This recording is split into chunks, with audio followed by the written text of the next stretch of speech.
Jadi buat teman-teman yang di daerah ya, pertama Bluebird itu hanya ada di kota-kota besar, kayak di Sumatera tuh di Medan gitu ya, Pekanbaru, terus di Jabodetabek, terus di Jogja, Jogja ada nggak ya? Ada kayaknya.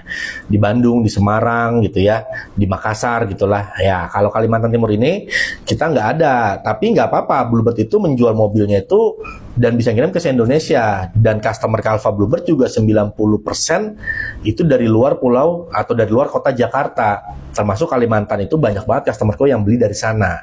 Dan harga Bluebird, harga mobil bekas taksi Bluebird itu di kota-kota lain selain Jakarta, itu selisihnya bisa 5-10 juta. Dan itulah kenapa banyak customer kita yang dari daerah-daerah termasuk dari Kalimantan ini beli ke sini gitu ya, karena harganya lebih terjangkau dan kalau mau modifikasi lebih murah karena semua spare part itu ada di Jakarta gitu Om kira-kira. Jadi Om kalau mau pesan bisa langsung aja japri nomor Calva Bluebird. Di mana nomornya Bang?